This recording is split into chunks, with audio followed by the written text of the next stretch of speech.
Hello everyone, it's time for another tired guide, as requested by people for M8S. This will be broken up into two parts. There will be a Phase 1 and a Phase 2, but this will be for Phase 1. As per usual, this is just like a explanation of like mechanics and the way we handle it. It's not necessarily with the way that a Party Finder is going to handle it, and some stuff is definitely not even optimized for the way Party Finder should handle stuff, as some strats require a little bit extra steps because they were day one strats.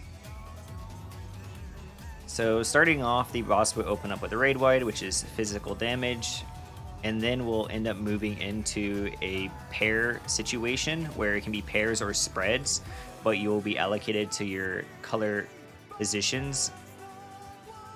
So there's two different variations of it. There can be either the wind or the earth, and if it's the earth mechanic, you want to spread, and if it's the wind, you want to stack with your buddy. So the thing to notate going into this mechanic is derived by the cast bar and by the little bits that spawn around them. So with this, we know wind is a stack, and with knowing wind, we will stack together with your buddy, and it will do a dynamo around the arena. You can stand up close to the boss as long as you're touching the edge of the hitbox, and you can see that the safe zone keeps you barely safe. And this will be resolved for the buddies. So wind will always be a dynamo, will always be buddies, and then the bits can change. So you will need to check the bits that are around them to see if it's a plus or an X. And then if it's stone, it'll be the opposite.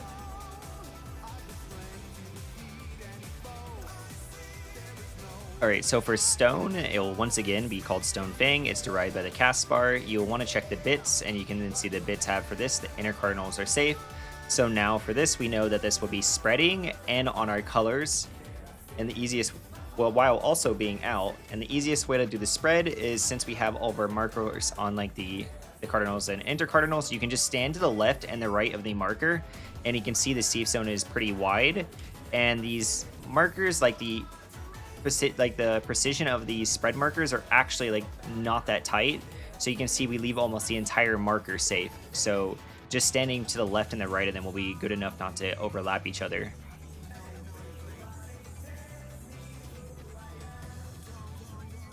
So going into the next mechanic, it'll be a mechanic that you will see multiple times throughout this phase, and it's something you've seen a lot in the normal version. It's just slightly altered, as the cast bar is either going to be Imminent Rain or Revolutionary Rain, and that cast bar alone will determine what the follow-up mechanic will be, whether it's a conal cleave from him or a chariot from him.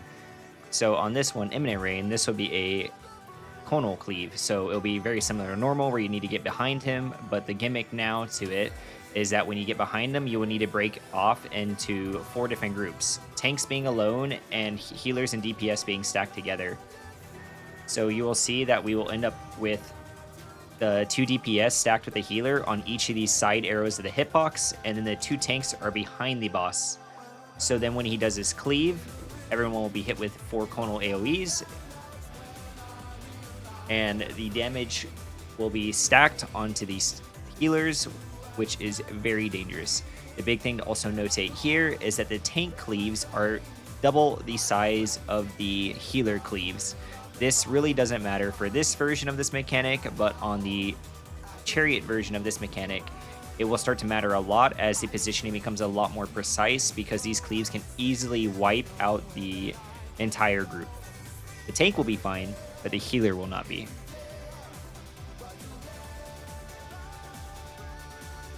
Now on the other version, Revolutionary Rain, it will be a massive chariot. So what you want to do, instead of like a normal mode where you want to double back to the opposite side so that you can be underneath the boss, you can just stay on this side of the boss, because he will then hit you with a chariot and then the same type of cleaves as before. And you can see that the entire map is covered in cleaves. And right here, just from this alone, you can see these safe zones are extremely small. This is what ends up killing a lot of groups, is because this is a little bit more precise than it looks, because either you're too close to your healer group and you die, the other healer group and you die, or you're too close to the tanks and you die. This is where like everyone has to be extremely precise, and there's a little bit more of an easier way to get used to it. So for us on the support side, of the map, like with the healers for our little 3-3 groups, the way we use this is when he leaves like this blue glow after he dashes, we would aim for standing slightly inside of this blue glow, And that was what we eyeballed and would always stand inside of, as it left us more room on our side, and it gave the tanks a little bit better room. Then from this, the tanks will stand directly east and west adjacent to where they were at, and they'll cheat slightly closer. Because you can see that there's the big chariot that goes off. I don't really have a best perspective for it, but you can see there's a big chariot that goes off, and they want to be as close tucked in that corner as possible. This also, with us having this kind of like leniency, allows our tanks not to have to be super precise.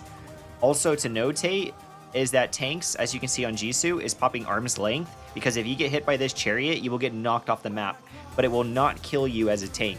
So during practice runs and such, I would heavily be pressing arm's length here, because it can save you from getting knocked off the map, and you'll just take a damage down instead. So I definitely recommend this. And then of course, when you get knocked off the map, it's a falling, so it will take you like almost 3 times as long just to get rezzed, because you have to wait for your body to reappear on the arena.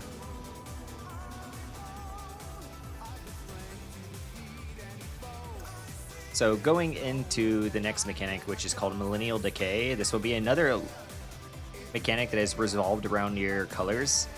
Something to notate is that the dragon that initially spawns can be north or south. In our group, we just made the dragon that spawns always relative north, and that was just because we didn't know if the dragon could possibly spawn on any of the other positions, so it's something we stuck with. But this is not going to be like needed in the future. You can easily just always resolve this at your own color. So for here, you can see the dragon's head spawns at the, or not the dragon head, but the wolf head spawns at A, and then they keep spawning going clockwise, so that we know that this means we have to rotate clockwise around this map. This will then have a knockback, and it will select either supports or DPS. So upon it selecting the role, they will need to get knocked back to the enter card, and then DPS will need to get knocked back to the east-west cardinal, so that they don't get clipped by the AoEs. And then notating who your buddy is means how you're going to resolve the next part. So for me, with Kin, the paladin, being my buddy, I will need to make sure that I'm always slightly ahead of the wolf heads, because they're going to be rotating into me, and I resolve my puddle there, because the healers and the tanks will need to be east-west relative of all these additional cleaves, so that they don't get hit by our AoEs. This entire mechanic, both this part and the next part, can be knockback immunity if you want. But as you can see, we get knocked back to the wall, the 4 spreads will resolve, then all the heads that you can see have spawned will start to resolve after one another. So I, knowing that I'm going to be getting chased by the AoEs, will fall, just wait for him to catch up to me. And then I like to personally stay in between each head until I see the AoE appear, and then just move slightly ahead of the AoE so that I don't get hit by it. And then once you see the AoE resolve on the second to last head, you want to prepare for the next part of this mechanic. Now, one group will get targeted with tethers, and the other group will not. The group that gets targeted with tethers is very simple. You just want to get knocked opposite of your whatever wolf head you're tethered to. And the group that has no tethers will just want to soak the tower that is currently in their color position. So for me, because these wolf heads can spawn on cardinals or intercardinals. So on this example, they spawn on the intercard. So I want to make sure I get knocked back to the 1 marker here. This knockback is pretty aggressive. You will want to be in the hitbox, as you can see where I'm standing right here, so that when you get knocked back, you're in your tower. You will have a split second to adjust, so it's not like extremely tight on like you have to land in your tower. You will be able to adjust into your tower. But upon resolution, you can see that we've soaked our towers, and the 4 people who had the tethers stood behind the wolf head so that they could resolve a conal AoE. This will then lead into a Akmorn that will hit the party 8 times with magic damage. So this needs to be mitted properly, and this does hurt. This will destroy the team if you're not prepared.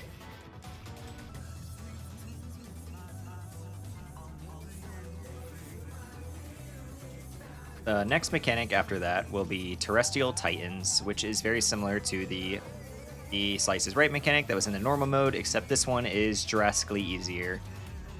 This one just turns into 2 super giant towers that will only leave 2 of the intercardinals safe. And this can be identified after the slash. And you can immediately see that the line right here is pointing towards 1 and 3. So you can see that this line, blue line, is lined up with a 3 marker. Therefore, we know that it will be the odd number markers will be safe. Now, for what odd marker is determined will be determined by the fangs. So the fangs that come out will be in an X as seen at the bottom, or a plus, which can be faintly seen at the top. The X is what you're looking for, because if you made an X right here, you would see that it leaves the 3 marker open. So my recommendation is you stare at one of these fangs right before they're about to spawn, so when it lands there, you can immediately see if it's an X or a plus. If it's an X, you stay. If it's a plus, you cross.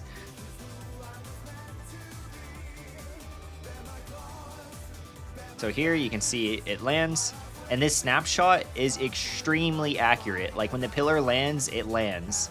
It's not like it's halfway down landing and you've been snapshotted. It quite literally snapshots as soon as it lands. So it's a very generous hitbox. And then after this, we'll just be going into another one of the rains, either Revolutionary or the other one. But it's just the same as always. It'll be just a rain, which will then lead into the ad phase.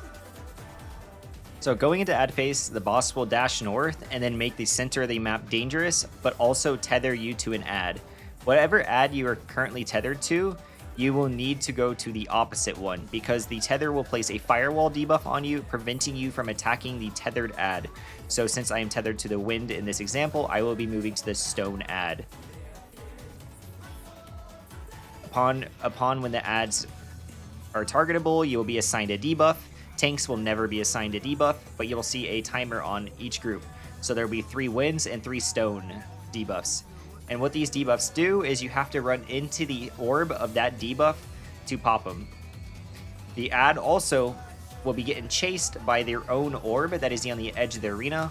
The stone will have a box orb, a box like 3D box, and the wind will have a spear.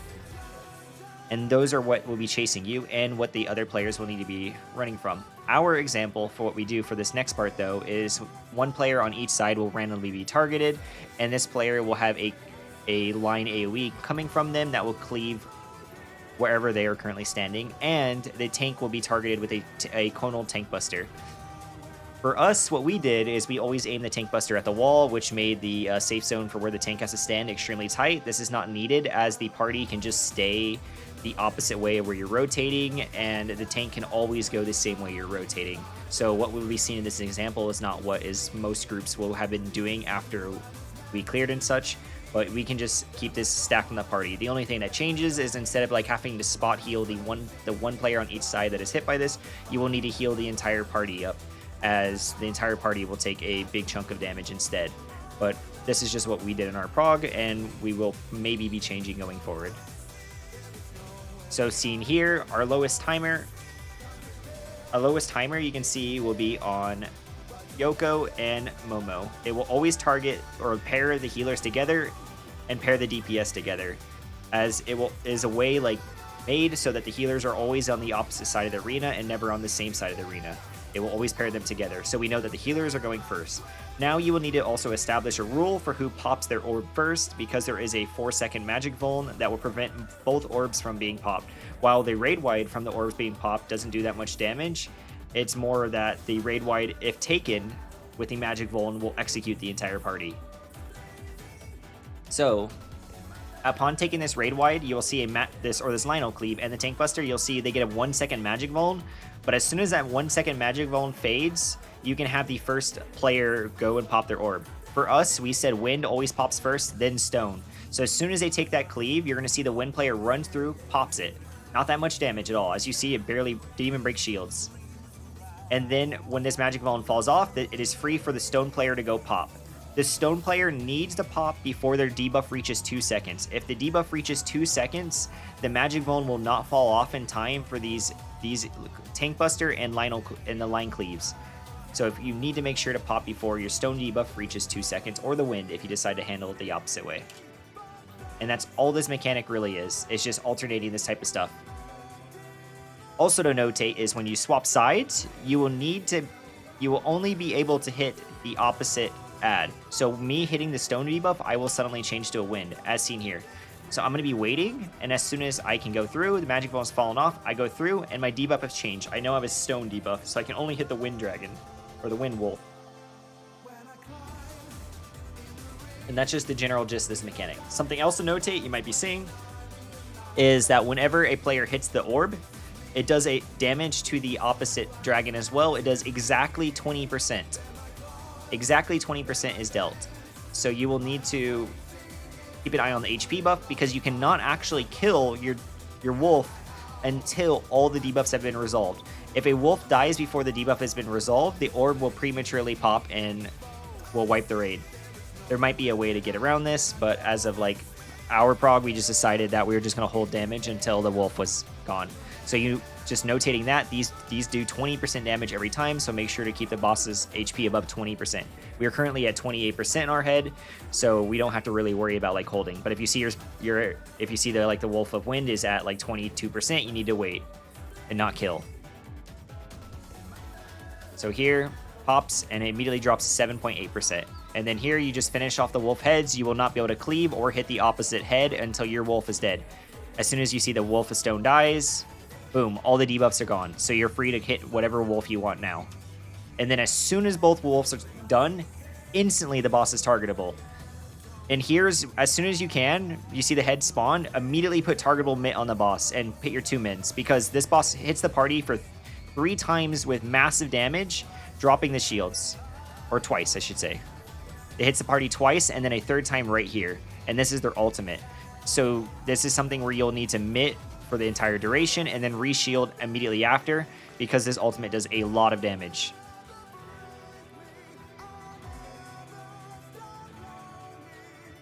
And then you'll be proceeding into the final 2 mechanics of this part. So after completing ad phase, the boss will dash back to the middle and start to cast Terrestrial Rage, with their bare fangs also coming out to create lines. So what this will end up doing is you will see 2 sets of the bare fangs will spawn out in the arena on both sides. There will be 2 safe zones, one in between the bare fangs and one at the wall. This will then alternate with the second set that will spawn. And the gimmick for this mechanic is that the fact that all the DPS or all these supports will be targeted with spread markers, and then the role that did not get targeted with the spread markers will get a stack marker on one of the players, so they will need to stack together. So to assign this, what we did is we always had the range take the outside lane, and we had the melees always take the inside lane. And with this, we also had the melees have to spread out just slightly max melee over there, so that the four players with their stack could stack right directly in the middle, as seen here. You will see they will scoot out, leaving a gap for the stack marker. This will then lead into, once this goes off, which can also be seen on the target list over on the left side of my screen, is once this goes snapshots, you're able to step into the next one that just went off. So this goes off, we all step forward into it, and if you're too fast, you can overlap, so just be a little bit careful on going too fast on it. And as long as everyone's dodging to their same areas, it should be fine. So we should be dodging up, and they should be dodging up. And this will allow us to all resolve our mechanic properly. Now the opposite role will be assigned, so the DPS will need to stack together, and the supports will need to spread. But this will be on the 5 clone mechanic, as seen here. And the way this can easily be decided is that we will assign, like, kind of like the clock spots, like the buddies. So the DPS will always be going north, or the stack will always be going north, I should say. And then the roles will be behind the other 4 clones.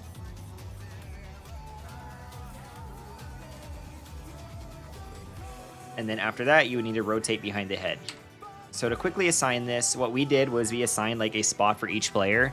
For me, when I do this, I'm assigned the first clone going clockwise that isn't the stack marker, and then that can kind of go for everyone. So now here on the opposite pattern, you will see the DPS will end up getting the stack marker first, meaning we're spreading later. So here we'll take the inside with the stack marker, stack up, and then we'll go towards the wall together as soon as the AoE goes off. And then here you can see I have this first spread marker. So I'll immediately orient myself north because I know I'm the first clone clockwise that isn't the stack marker. It's kind of like you look for the clone that's north. It's either going to be at A or it's going to be at 1, and you use that as your relative north. And then I will be the first clone going like northeast. The other people will be going southeast, southwest, and northwest. So you can kind of use that to like orient yourself. So immediately turning your camera to the first clone, you can see I'm pausing it right here. I take the clone that is directly east. One person takes the clone that's directly west, and then southwest and southeast. So this is like a really quick way to identify quickly, and then I'll move over behind my clone instantly. but just by setting that first clone to set it up always will make it really quick and easy to identify. After that, you'll be going straight into another rain, which will be either the Eminent or Revolutionary. It's generally the same thing. The only thing is now they have this stone wolf head as seen like in normal mode. So you will need to check the wolf head and dodge away from the wolf head. It will either, the easiest way to just think about this is you just need to be on directly on one half of the boss that the wolf head is not on. So you can see the wolf head is on over here on the top side of my screen. Therefore, everyone needs to be on the bottom half of the boss relative to my camera perspective. So when it goes off, you'll see it cleave directly, perfectly down the middle of the boss's hitbox. So you only need to be on the exact half. This is a very like gimmicky ability. It won't kill you. Most of the time, it will just give you a damage down, so that you will end up failing the DPS check. But that's it for this set of mechanic. So on to the next mechanic after the Tank Buster. This one is it's just like the half map cleaves, but instead of just like being an always rotate clockwise or always rotate counterclockwise, there will be variable patterns to where even sometimes you won't even move. So that can be identified right away. You'll be able to see the clone dashes south, so you already know that you're on the west half of the arena. And then you can see the next clone identifying that you're on the south half. So you know you're on the southwest corner of the arena. And then you will need to identify the next two clones to know if you're going to be crossing over or staying. And this one you can see right here, the sword is going up to the top right, which means that we will stay on this half of this left half of the arena, but we will need to move over to the 4 marker afterwards. So identifying the third clone can tell you if you got to change halves on one side, and then identifying the fourth clone can tell you if you got to change halves on the other side, on the side you're currently on. With this, you will then have the classic that would just happen in the last mechanic. Either DPS or supports will be assigned spread markers, and the other group will be assigned 1 stack marker, and this then will alternate. And the fastest way what we did was we assigned 3 players to always go into this corner, and they would stand on the actual markers. So I would always stand on the right marker. Sheena would always stand on the left marker, and then Art would always stand on the middle marker. We had this allows 3 players to always guaranteed be safe in the safe zone, and we had 1 flex player who would move over into the other safe quadrant that is temporary, that will be dangerous at some point. So they would run over there quickly to resolve their spread marker, and they would rejoin the group and get ready for whatever changes that would happen. So doing this like minimalized how many people might die if someone like fucked up. So we would always do this, and this just created a lot of consistency for our group. Whether there's other groups that you can see will spread like 2 people in the safe, 2 people in the dangerous, but for us this like minimalized the risk of how many people we might lose if we mess up. So you will see Chayo is off by themselves, and then Chayo will come back and rejoin the group as soon as they do the spread marker, so that they don't get hit by their AoE. Then this, you will see we will all rotate over into the new safe zone, and they will do the exact same thing. So for here, they had Jisoo be the flexer, so Jisoo would go do the same thing, would run off away afterwards to take their spread marker by themselves, and the 3 other supports were at the bottom of the screen, did the exact same thing the DPS replicated. And the stack marker, without needing to really say too much on it, would always just resolve in the middle of the arena. This has different patterns. This is something that will like wall groups for just a little bit. You will just need to take like a rep or 2 to get used to it. But immediately after, we're going to be going into the first mechanic of the fight, but with a twist of the wolf heads that was seen in normal mode. So my recommendation is no matter where you're at on the map, just go to the closest cardinal you can possibly get to, because then you will need to go to your color buddies afterwards. But go to your closest cardinal, it doesn't matter where it's at, northeast, southwest, just go there to survive this mechanic, and then read the cast bar. Boss is casting Windfang, so I know I need to be at my color, and I need to get ready to stack with my buddy, and then I need to check the bits, and the bits are in, or like, I mean not in, but on intercardinals, so I know I need to be at the cardinal, so then we all soak it with our buddies at our cardinal. You have plenty of time to go from these wolf heads that happen right here, back to your spot. I've done every single position on this. You can just go into your spot quickly. And then after this, it's just purely enrage. It has a soft enrage of the 8 stacks. And then after the 8 stacks, they will do a raid wide, and then maybe even do a second raid wide. This enrage is dependent on the ads phase kill time. Like I said earlier, you really can't kill the ad phase too fast, but if you can burst them down right before the, like, as soon as possible, meaning, like, when the orbs have all been popped, you might get a second raid wide, which will delay the, like, hard in rage. Like, if we make the hard in rage feel longer, like, you'll have more time to actually hit the boss. You can use an LB3 before this burst right here, because this is actually a 2-minute burst right here, so the best time to use the LB3 would actually be before the mechanic I just went over. But we don't use LB3 and we don't use pots here because we had optimized our damage well enough that we didn't need a pot and we didn't need an LB3. This allowed us to have 2 pots in the next phase and 2 LB3s in the next phase. But that's just something that you can work towards and go onwards with. So the best time to, so you can still pot right here and you can LB3 before the prior mechanic to make sure that you can beat this DPS check. But if you can work towards it, I would definitely recommend taking the LB3 out of this phase and taking this pot out of the phase so you can have 2 LB3s and 2 pots in the next phase, which can really help with simplifying the next DPS check and making it drastically easier.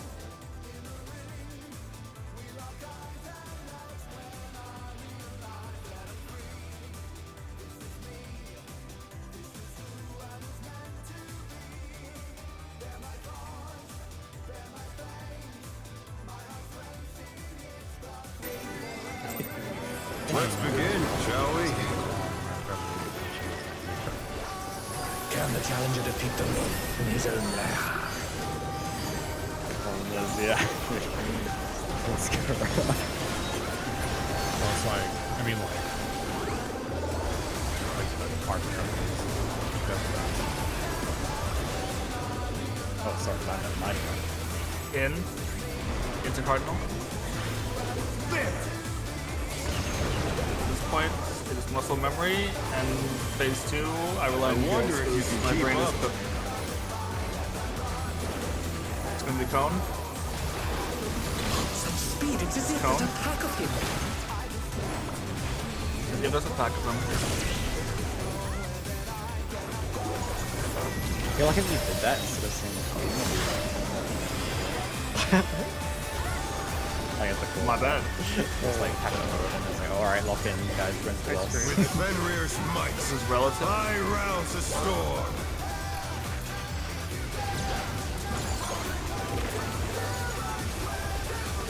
The These wind relative north. answers my call. Clockwise.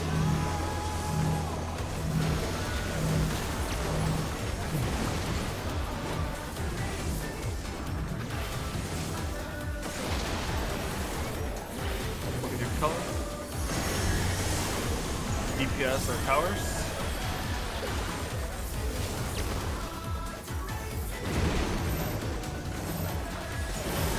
Big raid wide. After big raid, we have small raid wide and then tank buster. After tank buster, big towers.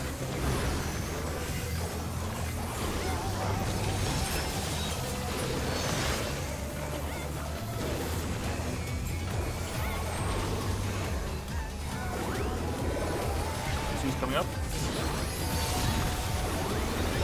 They must have heard, but they're not out of the Big fight. tower coming. Fenrir's power can be wielded in surprising ways. Oh, where did that colossal thing come from? Fly true! 3 or 1. 3.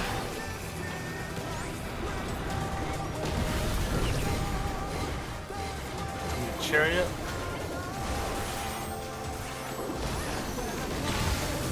Chariot.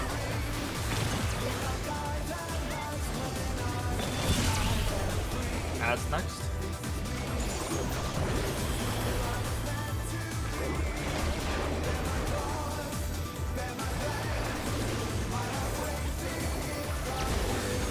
Not bad. Not bad. But we've scarcely begun.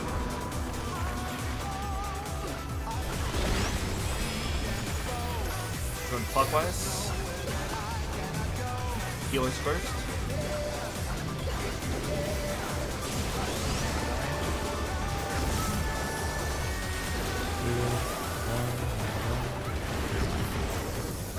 Next up is going to be Art and Saya.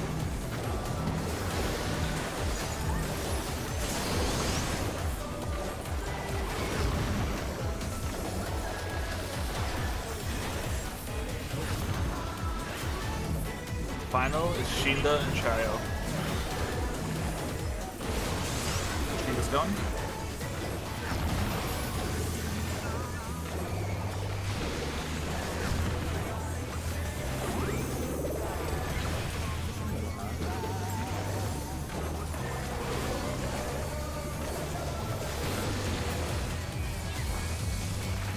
Seconds. Bear my fighting wings!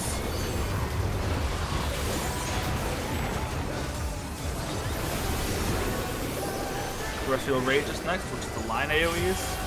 Rolls, spreads, stacks. Still you stand. How delightful! The earth is mine to command!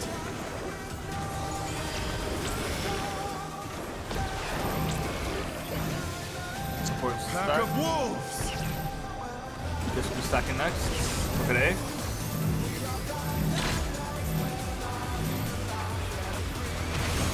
Short movement. Give me the cone without the burners. Cone without the burners. Cone. Look for the afterburners. Dodge the afterburners. Tank Buster. After Tank Buster, the 4 half room, please.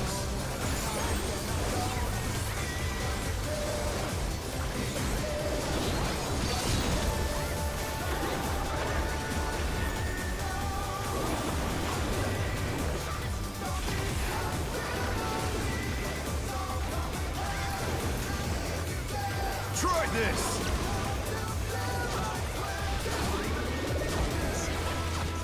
3. For the after.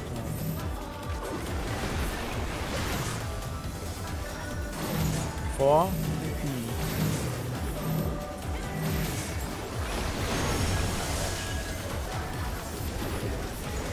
Out. Cardinal.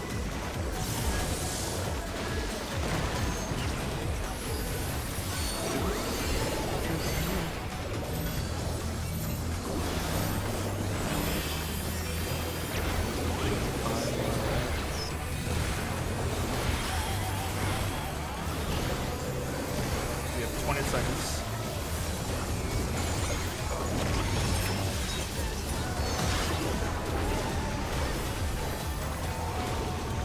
Ten seconds.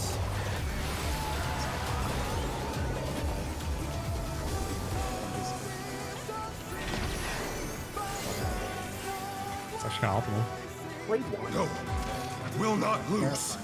I need more power! Fenrir's unbound might! No, I condensed it.